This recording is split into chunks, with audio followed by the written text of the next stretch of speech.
Ok, Parashat Hashavua, Parashat Nitzavim, Leilui Nishmat, Yitzhak ben Shimon, Aaron ben Shimon, Shenaf Shamsura Bitzro Achaim. Également pour la refoua Shelema de Mazal Bat Chana, Amran ben Besodi, Liora Bat Mordechai et Shimon ben Yitzhak Egam Jenny Bat Étoile. Bezrat Hashem.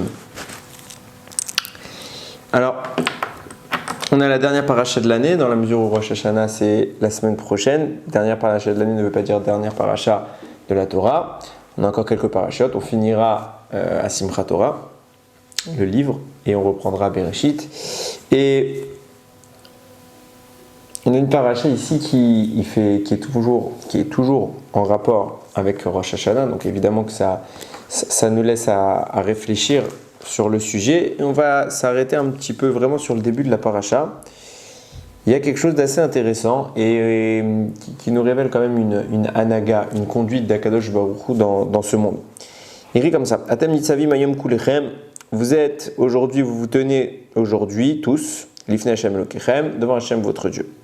Et on va citer maintenant toutes les catégories sociales du Ham Israël. Donc on va déjà commencer, elles sont a priori classées.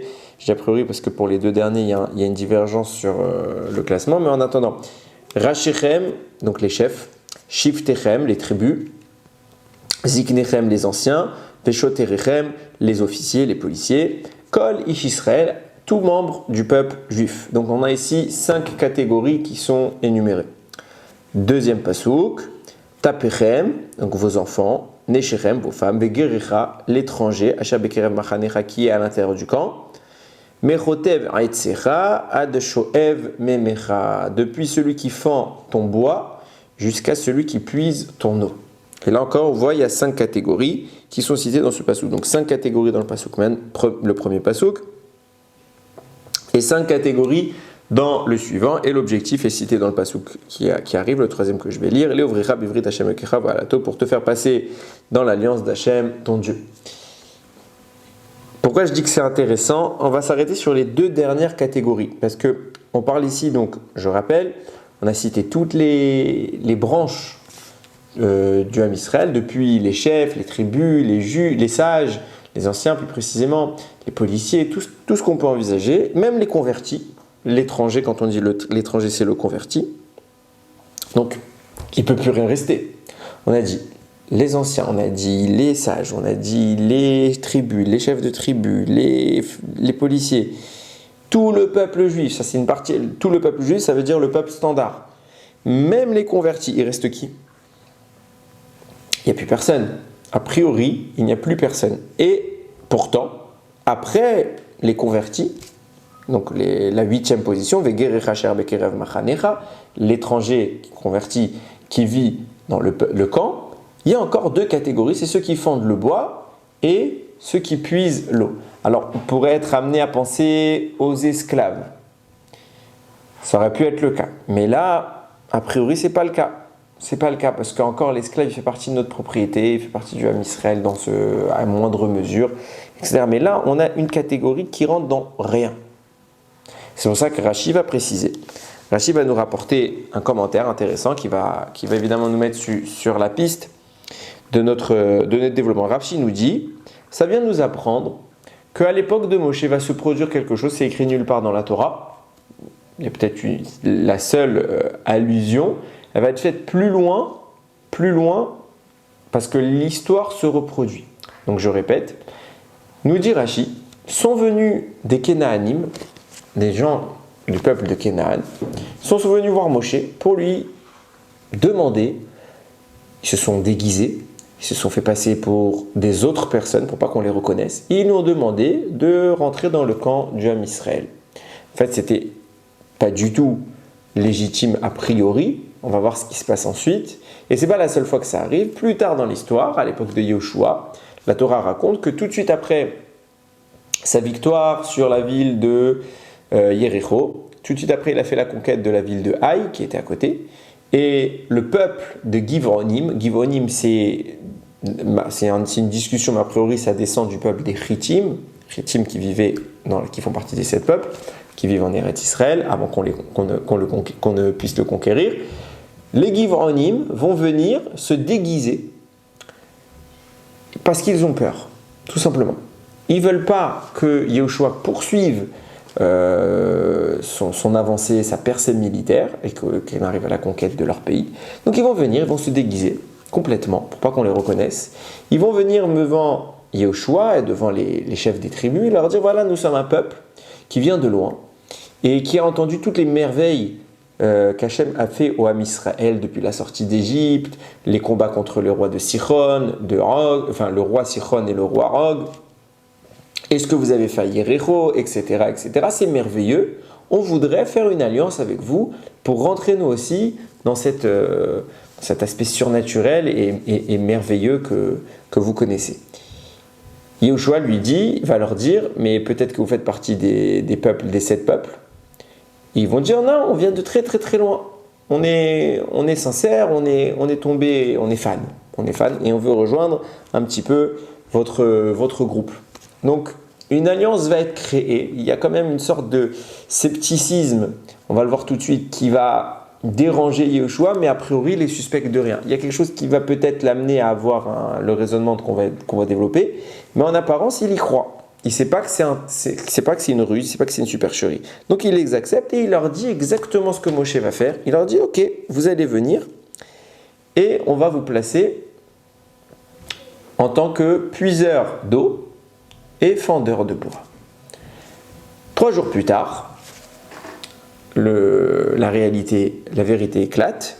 Yehoshua, les princes de tribu découvrent que ces gens-là c'était des Giv'onim et que c'était des membres des 7 peuples. Et on va voir quelle est la conséquence. À ce moment-là, Yehoshua va dire, le Passouk le rapporte, il écrit comme ça, et donc ils leur ont dit pourquoi vous avez fait comme ça, on vous place en tant que puiseur d'eau et fendeur de bois, et Yehoshua va le dire, que je retrouve, pourquoi Vayomer Alehem les morts, Vaïdaber Alehem les morts, il leur a dit la marimitem otanu les morts irokim anachnu, etc. Pourquoi vous nous avez berné en nous faisant croire que vous veniez de loin? Ve'ata arurim atem. Maintenant vous êtes maudits. Velo ikaret mikem evet vechodve etim veshoave maim levet elokeai.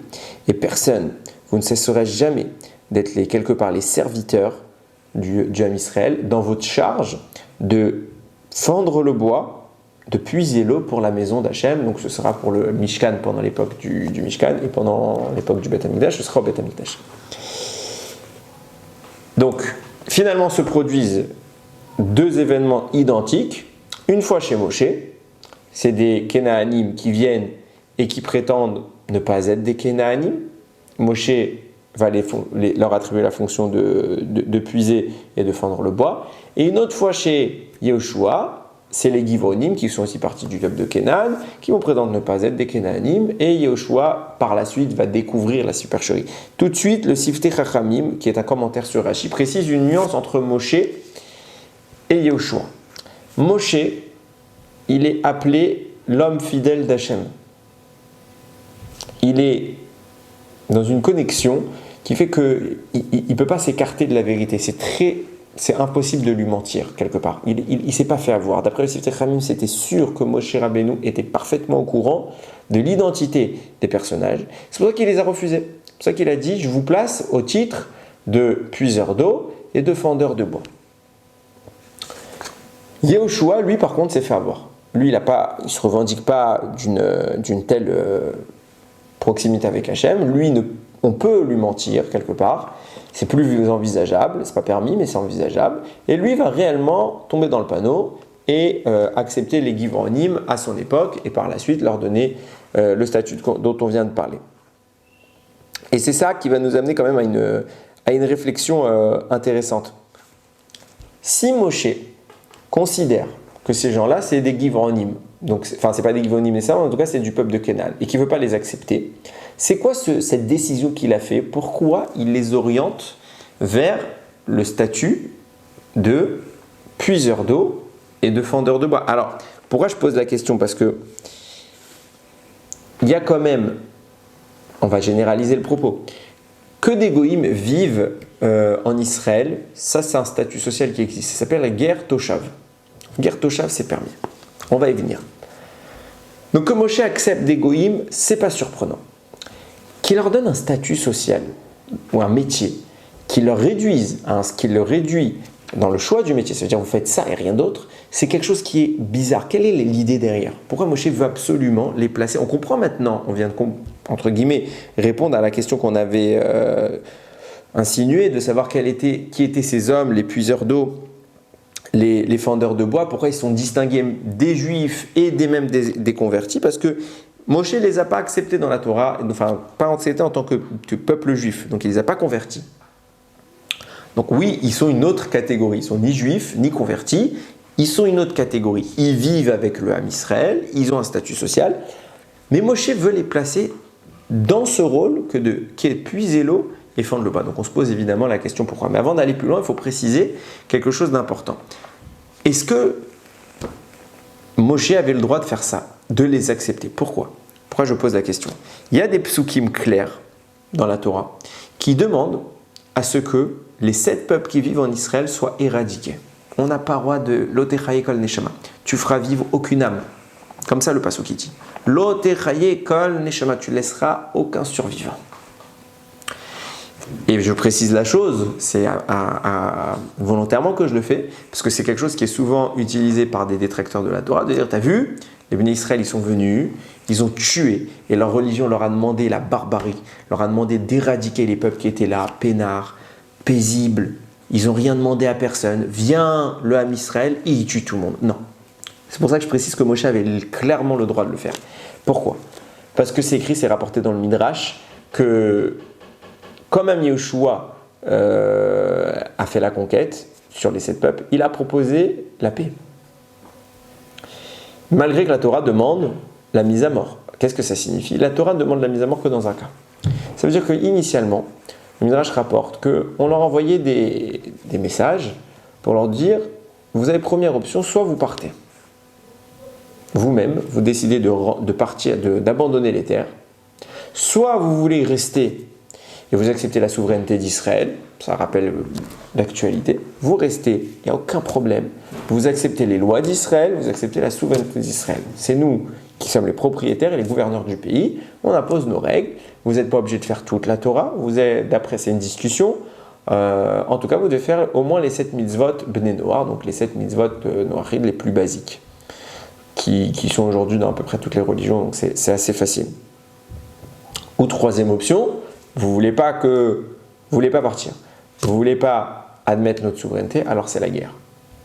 Le Midrash rapporte que les Girgashi, un des peuples qui vivait sur place, Aémori, Vachivei, aussi Girgashi, on le dit tous les jours, les Girgashi, eux, ont dit, ok, on s'en va, on reconnaît la souveraineté d'Israël, on reconnaît Israël comme étant le légitime propriétaire de cette terre, puisque ça a été donné à Abraham, on quitte Israël, on quitte Canaan, on va ailleurs. Et là, le Midrash nous dit, Hachem leur a offert une terre à l'identique de ce qu'ils possédaient déjà. C'est écrit Afriki, je pense que c'est Afrique, a priori, ça ressemble assez. En tout cas, ils ont eu une terre offerte par Hachem, ça veut dire qu'ils n'ont ni perdu, ni gagné. La seule chose qui a dû peut-être les déranger, éventuellement, c'est le voyage. Les Givronim, on voit qu'est-ce qu'ils ont choisi comme option. Eux, ils ont choisi la deuxième option, celle de ne pas s'enfuir, de ne pas laisser les terrains, mais de rester sur place en signant un accord de paix avec Israël. On fait la paix, il n'y a aucun problème, vous êtes les propriétaires de la terre, on suit vos lois. Et tous les autres qui ont choisi la guerre, sur eux exclusivement, s'applique la mitzvah de l'otechaye kol neshama, tu devras laisser personne en vie, puisqu'ils ont voulu s'en prendre à toi. Ils renient le fait qu'Hachem soit le détenteur du monde, soit le créateur du monde, et en fasse ce qu'il veut. Là, c'était une déclaration de guerre. Donc Moshe avait le droit d'accepter ces gens-là.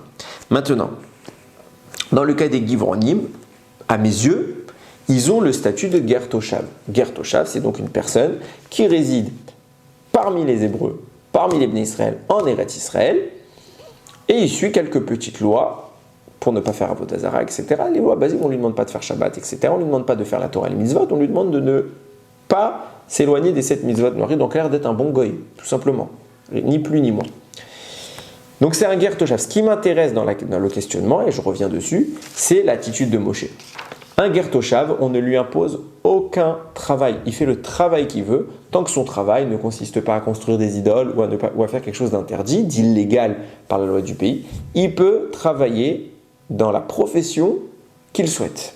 Et là, Moshe fait le choix de leur dire non, vous allez puiser l'eau, vous allez fendre le bois. Donc, qu'est-ce qui se passe ici?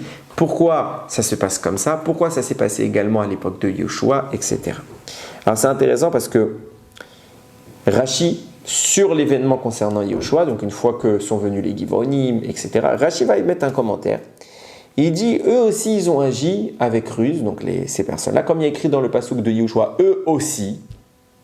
C'est de là que Chachamim ont déduit que ce n'est pas la première fois qu'un peuple venant de Canaan agit avec ruse avec le Ham Israël. Et donc on a compris que puisque maintenant c'est fraîchement Yoshua qui vient d'être nommé chef, avant c'était Moshe, donc ça a pu se produire qu'à l'époque de Moshe. Donc eux aussi ont agi avec ruse concernant Israël, ils se sont déguisés pour se faire passer pour un autre peuple que Canaan. Rashi va y mettre un commentaire qui est très intéressant. Il va dire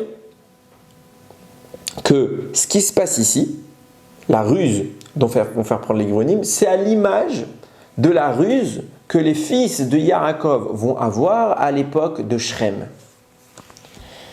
Et Rashi de conclure, à juste titre, que les Givronim descendent du peuple de Rivi.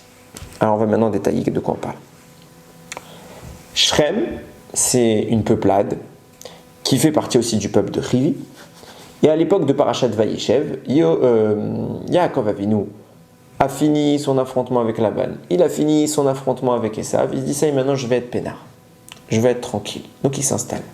Hachem dit les tzadikim qui veulent être tranquilles, ils ne sont pas tranquilles. Qu'est-ce qu'il fait Hachem?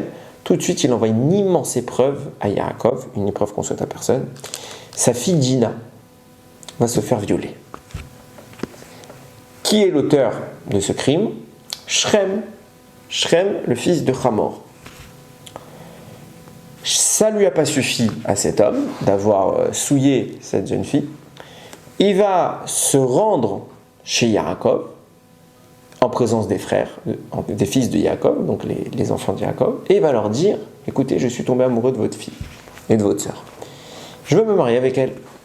Donc ça veut dire, faut bien comprendre la scène. Le violeur vient chez les parents de la violée, chez la famille de la violée, pour leur dire, non seulement j'ai violé votre fille, mais en plus de ça, je vais me marier avec elle. Alors, pour bien comprendre ce passage, il faudrait faire une analyse entière, parce que l'attitude de Yaakov, elle est choquante. Yaakov ne dit rien. Yaakov, il est sans doute triste, ça on s'en doute, mais il ne dit rien.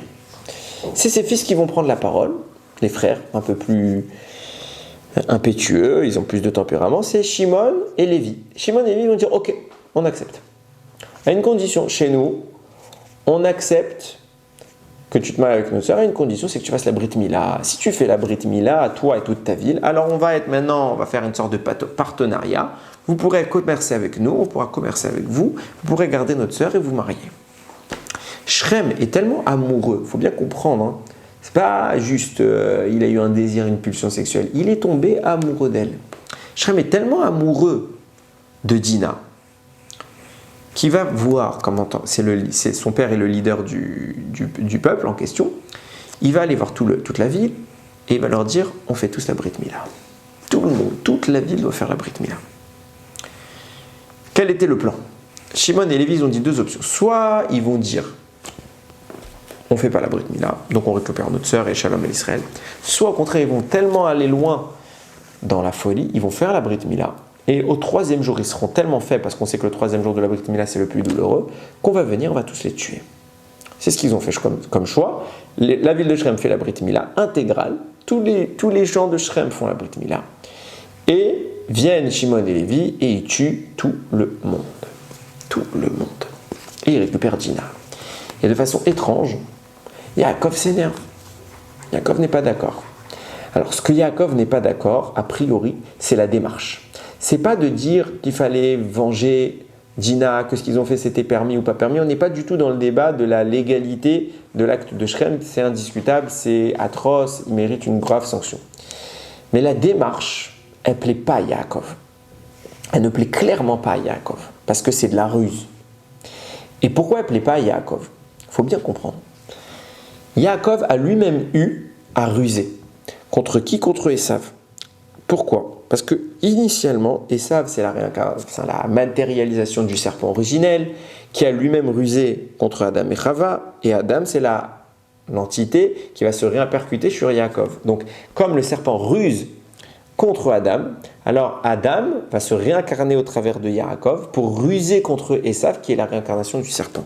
Donc, Yaakov, quelque part, il se dit, mais moi j'ai fait la réparation de la ruse. Il n'y a plus besoin d'utiliser des stratagèmes. Non, on doit être émette. On doit être émette.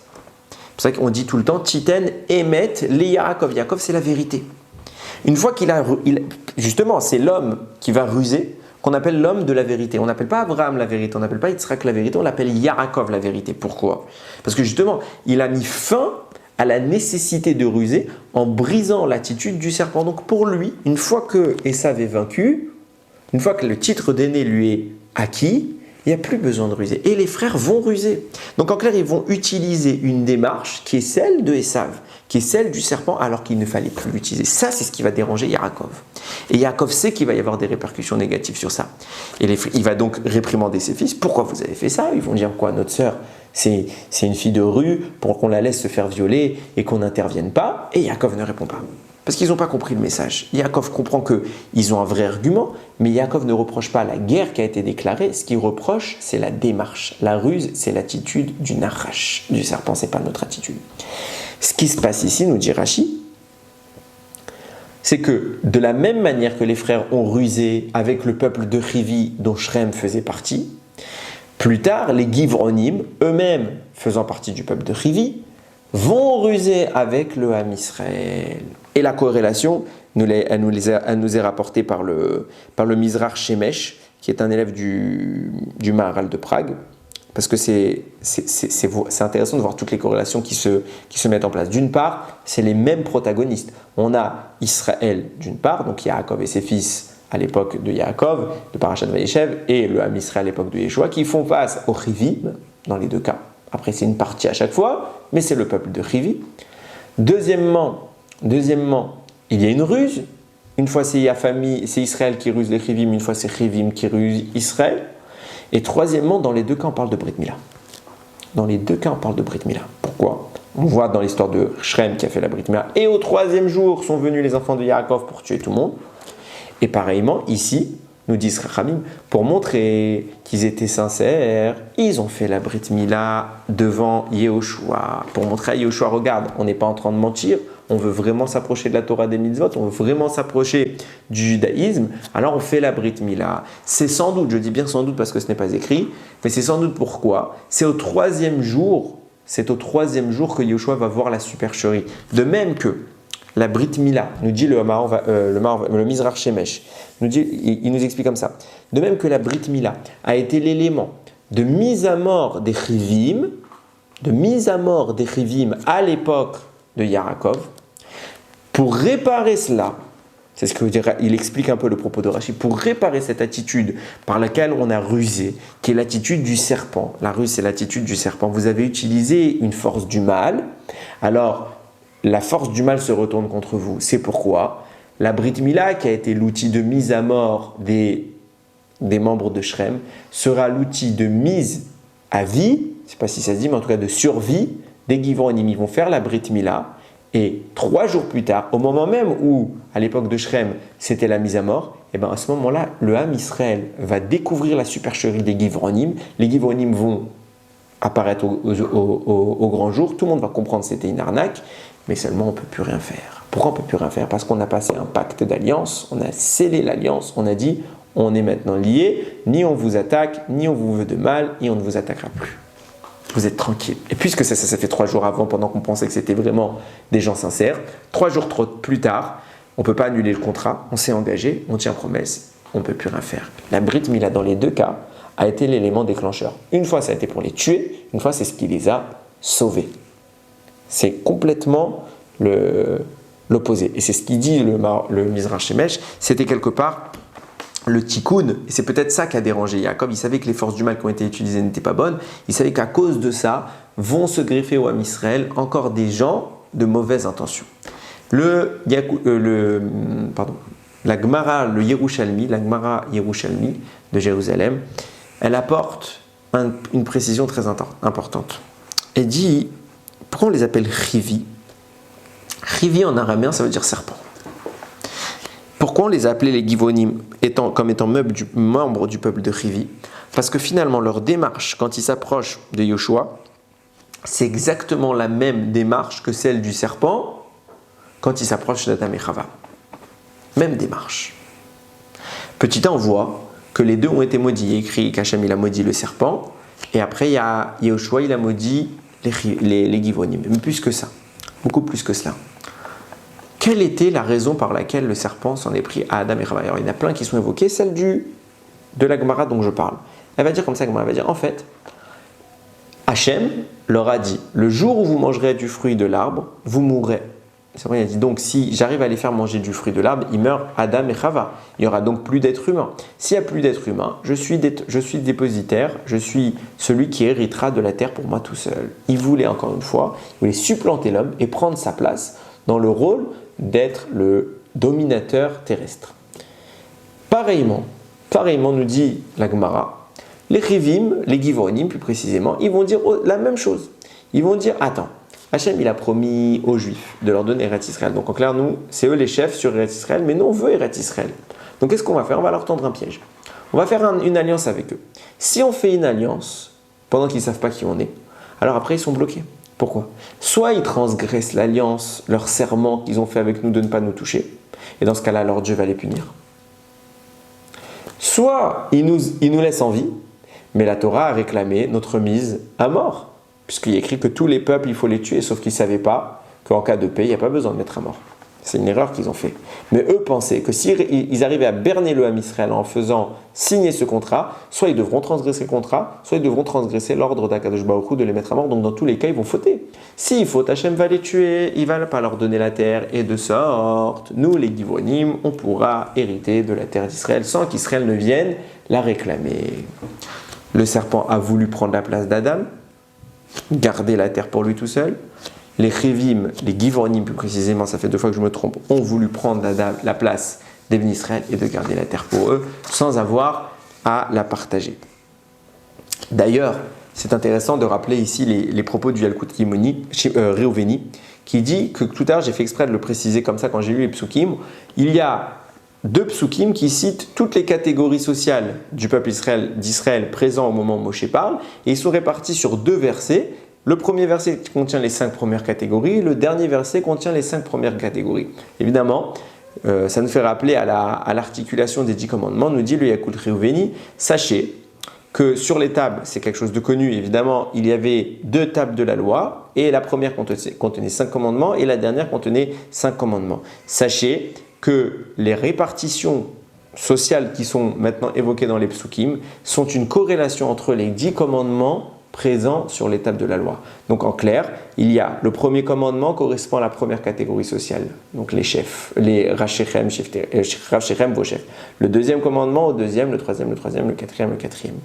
Quand on prend les 2 commandements qui correspondent aux 2 dernières catégories, à savoir ceux qui fendent le bois et ceux qui puisent l'eau, on voit à quoi ils correspondent dans les commandements, les 10 commandements, donc c'est le 9e et le 10e. Le 9e commandement, c'est l'interdiction de faire un faux témoignage, et le 10e commandement, c'est l'interdiction de convoiter le champ, la femme, les objets de notre prochain. On a donc bien un peuple qui s'inscrit dans cette démarche dont on parle, à savoir le 9e et le 10e commandement, de par la ruse dont ils font preuve, de par la convoitise, à l'image du serpent qui lui-même a rusé contre Adam et Chava, qui a convoité tout leur statut. Et c'est exactement ce qui se met ici en place. Et c'est ça la clé qui va nous permettre de peut-être comprendre ce que Moshe disait quand il leur a conféré ce rôle de puiser et de couper le bois. Pour comprendre bien ça, il faut comprendre du coup quel était le rôle du serpent. Puisque ils ont voulu notre rôle. Le serpent voulait le rôle d'Adam. Les Givonim ont voulu prendre la terre d'Eretz Israël, donc prendre notre rôle. Quel était le rôle à la base dont on parle? Tout ça, c'est une répercussion, on comprend bien. Le serpent a eu cette attitude, Yaakov répare cette attitude en rusant contre Esav. Donc c'est fini. Seulement les Bnei Israël, réouvrés aux hostilités, les 2 fils de Yaakov, vont eux aussi utiliser l'attitude du serpent, donc ils vont quelque part revitaliser, raviver ce défaut dans le monde. Contrepartie de quoi? Des Rivim, à 2 reprises, vont tenter de rentrer dans le Ham Israël. Donc on voit que ça s'emboîte. Une fois c'est le serpent qui commence, Yaakov qui finit. Maintenant que c'est Israël qui a commencé, c'était au serpent de finir, donc au Givonim. Mais quel était à la base le statut social du serpent? C'est ça qu'il faut réfléchir, parce qu'une fois qu'on comprendra ça, on comprend tout le départ. Si on comprend le départ, on va comprendre l'arrivée. Alors je vais maintenant essayer de développer, c'est quelque chose que j'ai déjà développé dans Parashat Shemini. C'est quelque chose de très intéressant, qui nous vraiment, c'est un commentaire du Khatam Sofer, qui s'interroge sur l'état de la relation entre Adam et le serpent. On sait que le serpent est un animal défini dans la Torah, le serpent originel. C'est pas un serpent comme on le voit aujourd'hui. Il a des capacités, il est intelligent, il marche, d'après certains, il parle. Il est même compatible physiologiquement avec l'homme. C'est quelque chose de très très semblable à l'humain. Très semblable à l'humain. Ce serpent-là, qui est l'entité originelle qui va donner naissance à toutes les nations, il a un rôle. Et ce n'est pas que celui de la tentation, ce n'est pas que les forces du mal. Il a un rôle concret. Nous dit le Khatam Sofer, c'est écrit dans la Torah. Il y a dans le livre de Vaïkra, Parashat Shemini, il y a 2 endroits où Chachamim vont mettre, vous voyez souvent dans les Chumashim, il y a un petit astérix sur ces 2 endroits. Et les Chachamim vont mettre un commentaire qui a priori est inutile. Je vous lis les 2 endroits, c'est 2 psukim. Ve'tseir achatat, on parle là-bas du sacrifice expiatoire. Darosh darash Moshe. Veine soraf. Moshe s'est enquéri il a fait des recherches. Et voici qu'il a été brûlé. Le mot darosh, darash. Moshe, il a fait des recherches. Nous dit Rami, un petit astérisque dessus, tu dis ici, sache que tu prends tout le Sefer Torah, tu comptes le nombre de mots, tu es pile au milieu, c'est ici. Darosh, darash, Moshe. Tu es au milieu de la Torah quand tu recenses la Torah en termes de mots. Dans la même paracha, à la fin de la paracha, il y a un autre passage qui est écrit Kol oler al gachon, vechol oler al arba. Tout ce qui avance sur son ventre et tout ce qui marche à 4 pieds. On parle là-bas de la cacheroute animale. Sur le mot gachon, dans tous les Sifrei Torah, le vav du gachon, le haut, il est en grand caractère. Et vous avez encore dans les Chumashim un petit astérix qui vous dit sache que ici, tu es à la moitié, tu es au centre du Sefer Torah. Lorsque tu comptes le nombre de lettres du Sefer Torah, celle qui est pile au milieu, c'est le vav de Gachon. Une fois, j'avais fait le shiur sur ça. J'avais posé la question. C'est pas moi qui ai posé la question en réalité, mais qu'est-ce que ça signifie, ces milieux? Pendant des années, moi, avant de voir ce commentaire du Khatam Sofer, au Hachem, il m'a éclairé. Mais pendant des années, je me suis posé la question, les Chachamim, ils ont que ça à faire que de compter. Ils comptent les lettres, ils comptent les mots. On s'en fiche, ouvertement, on s'en fiche. Qu'est-ce qui vient? Si les Chachamim ont pris le temps de te dire, sache que Darosh Darash, Moshe fait des recherches, c'est le centre de la Torah en termes de mots, et que Gachon, c'est le Vav, le majuscule, c'est le centre de la Torah en termes de lettres, c'est qu'il y a un impact, il y a une raison à ça, et ils veulent quelque part nous apprendre quelque chose. Qu'est-ce qu'ils veulent nous apprendre? C'est justement tout le rôle du serpent. Je m'explique. Vient nous dire le Khatam Sofer, ne crois pas que le serpent était juste un animal venu faire fauter Adam et Chava. Le serpent est un allié de l'homme. C'est un allié de l'homme. Son rôle, il est comparable au rôle de Issachar et Zevulun, à savoir un qui s'occupe de la Torah et de l'étude, et l'autre qui s'occupe de l'aspect financier. Celui qui gagne de l'argent contribue à alimenter celui qui étudie, et en contrepartie, il se passe quoi? On partage l'argent, du coup, on partage l'étude. Le fait que moi j'ai étudié, que toi tu m'es financé pour cela, ça fait qu'on partage tous les deux notre étude. Le serpent, nous dit le Khatam Sofer, avait pour mission de faire toute la charge matérielle de ce monde. Adam avait pour mission de faire toute la charge spirituelle de ce monde. Et à deux, ils devaient vivre une évolution commune. Grâce à la charge matérielle accomplie par le serpent, Adam aurait pu profiter et vivre matériellement. Et grâce à la charge spirituelle accomplie par Adam, le serpent aurait profité également spirituellement. Toutes les nations auraient profité de l'émerveillement spirituel qui aurait émané d'Adam Arishon. C'était un deal, c'était un contrat qui existait naturellement entre les deux entités. C'est pourquoi, puisqu'il a un rôle à ce point-là en rapport avec l'homme, il ressemble à l'homme. Il est compatible avec l'homme. Et c'est pour ça que ces deux individus-là vont se réincarner chez deux jumeaux. Pas des frères, des jumeaux. Ça va être Yaakov et Esav. Le serpent, c'est Esav. Yaakov, c'est Adam. Qui a dit que Esav aurait dû être un rachat? Esav. Pourquoi on nous dit qu'il était marqué vers la matérialité? Pourquoi Esav était particulièrement tiré vers le mal? Parce que Esav, c'est le monde matériel. Et son travail, c'est le monde matériel. pour faire cela de concert avec Yaakov. Yaakov se serait occupé de l'étude, Esav se serait occupé de la parnassa, et à deux, ils se seraient élevés spirituellement. Le serpent va maintenant choisir d'attaquer Adam, l'homme spirituel, et de s'extraire de sa charge de travail. Il ne va pas accepter son rôle. Il va vouloir le rôle d'Adam. C'est pourquoi il va l'attaquer. Il va se produire à ce moment-là un changement qui est radical. Il faut savoir, nous dit le Khatam Sofer, à la base, la Torah n'est qu'une suite de lettres sans espace. C'est un bloc de mots. Un grand mot qui fait depuis Bereshit jusqu'à la fin de Vezot HaBeracha. Un seul mot. Il n'y a pas d'espace. Pourquoi ? Parce qu'en réalité, c'est des combinaisons des noms d'Akadosh Baruch Hu. Et le simple fait qu'il soit écrit, Adam Arishon, au niveau qui était le sien, il contemplait ce texte-là et il avait la lumière requise pour pouvoir regarder le texte et faire émerger les noms d'Hachem et étudier la Torah de cette manière. C'était un bloc texte de lettres. C'est tout. Ça, c'était la Torah originelle, la Torah la plus dévoilée, parce qu'elle correspondait à un homme, à Adam Arishon, qui pouvait l'appréhender. Au lendemain de la faute, le serpent pique, entre guillemets, Adam et Chava, il altère leur objectivité, il altère leur relation avec Akadosh Baruch Hu, et dorénavant, l'homme n'est plus capable de voir les noms d'Akadosh Baruch Hu inscrits de la manière qui était celle de la Torah originelle. C'est pourquoi la Torah est obligée de s'adapter à un Adam nouveau, à un nouvel homme. C'est quoi ce nouvel homme ? C'est la symbiose entre l'humain, Adam Arishon, et le serpent. Ils ont fusionné une seule entité. Et le rôle d'Adam, non, n'est pas d'élever les deux. Il faut d'abord reséparer les deux. Il faut faire l'extraction du serpent et pour après pouvoir faire le tikkun et monter. Donc première étape d'Adam, dans la nouvelle configuration du monde qui est celle de l'après-faute, la Torah va changer. Pourquoi ? Parce qu'on n'est plus dans la capacité de voir Dieu, puisque notre perception est altérée. On est dans la mission de repérer le serpent qui est en nous et de l'extraire de nous.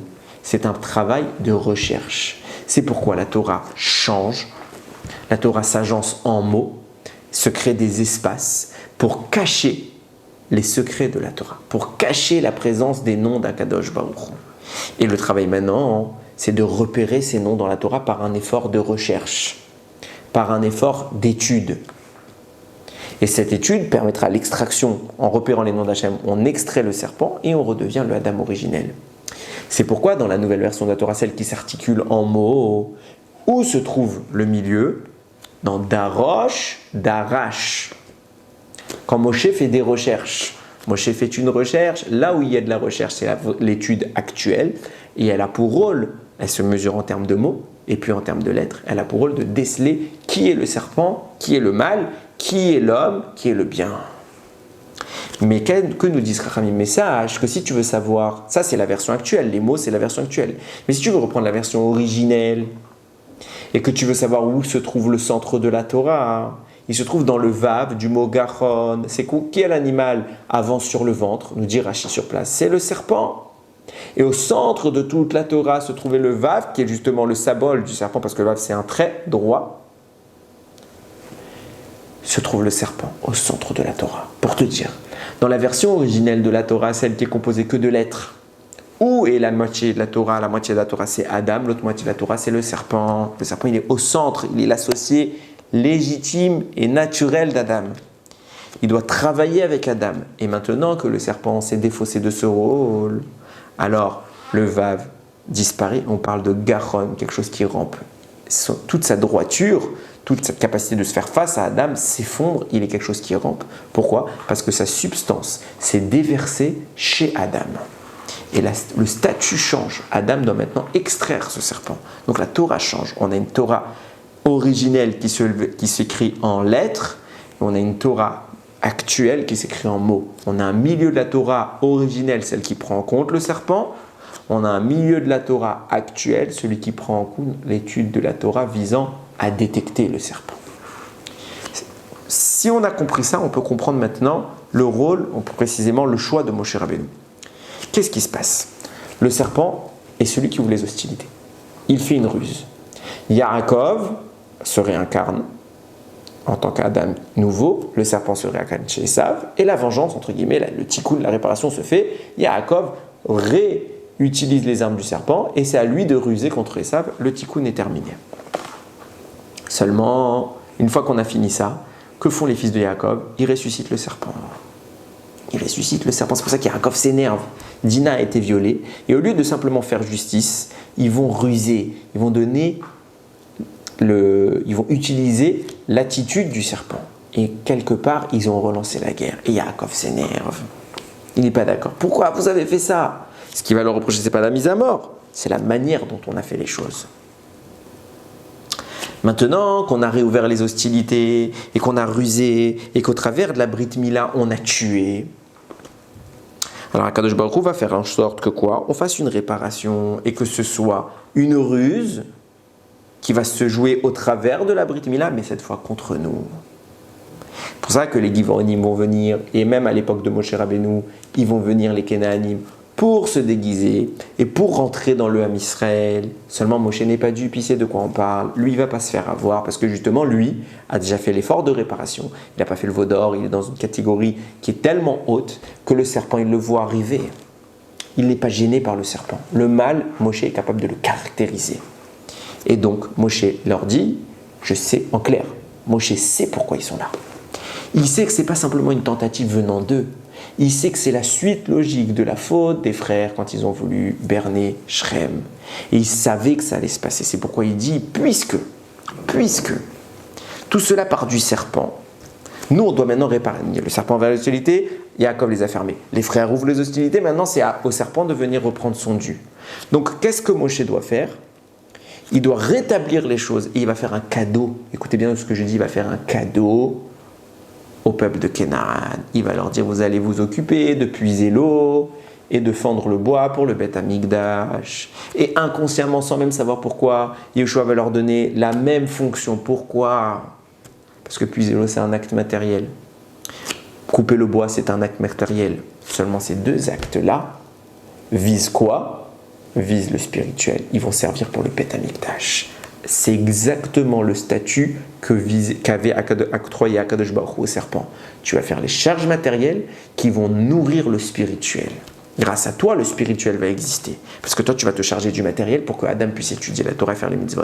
Et bien, grâce aux Givronim, grâce aux Kenaanim, on avait l'alimentation pour le Beth Amikdash, en bois et en eau. Leur statut, Moshe leur dit, vous n'êtes pas simplement des guerres toshav, vous n'êtes pas des résidents qui ont tous les droits. Non, vous, on vous doit quelque chose. Et ce qu'on va faire comme cadeau, c'est qu'on va vous réinstituer au statut social qui était celui du serpent avant qu'il ne tente son action contre Adam.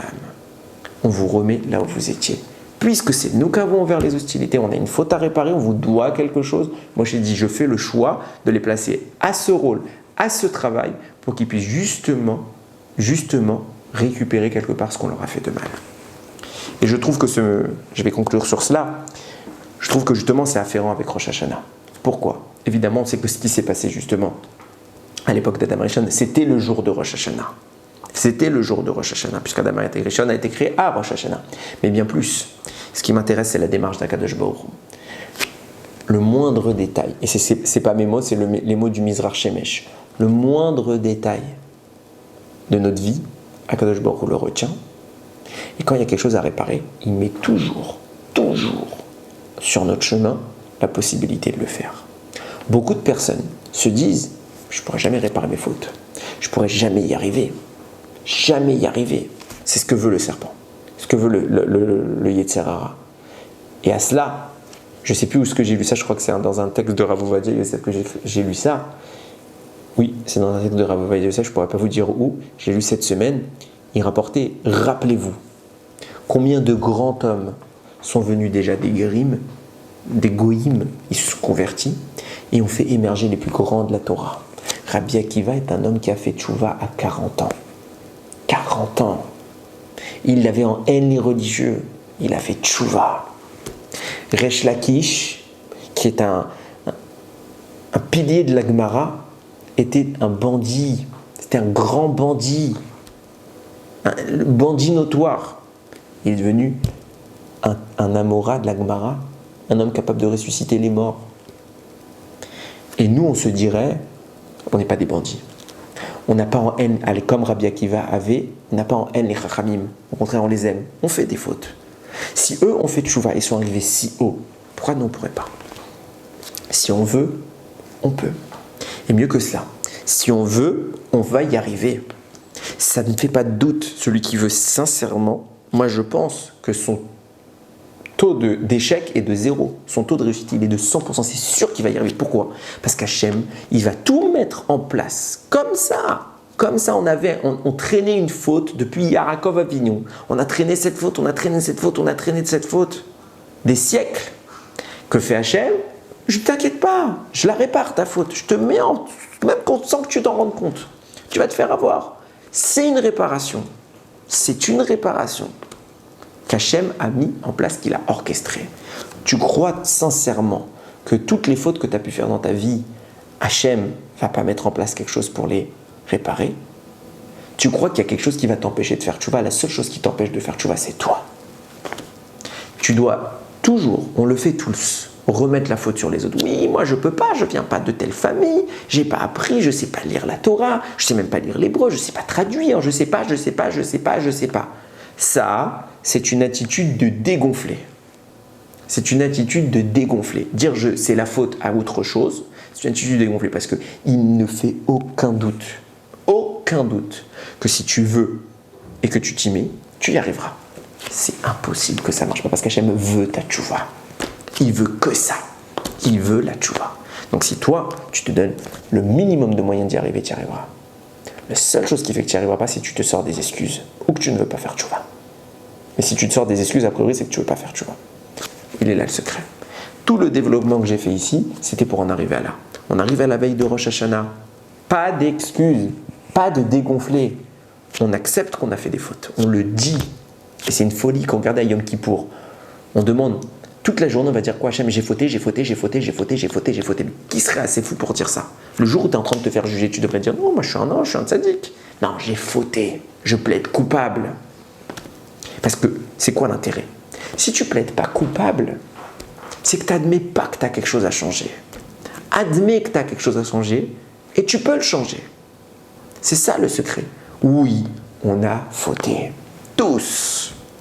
Et oui, on va réparer.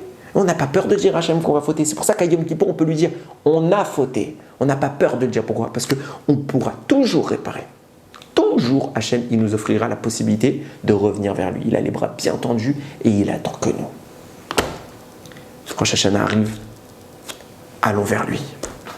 Admettons qui nous sommes, admettons nos erreurs et prenons les bonnes décisions. Et Ratson qu'Hachem nous inscrive dans le livre de la vie, qu'on passe une très belle année remplie de bracha, de merveilles pour le Ham Israël, qu'il n'y ait plus de maladies et que nous sortions tous de ce jugement théorim, et qu'Hachem nous inscrive et nous scelle dans le livre de la vie. Baruch Adonai Leolam. Amen ve Amen.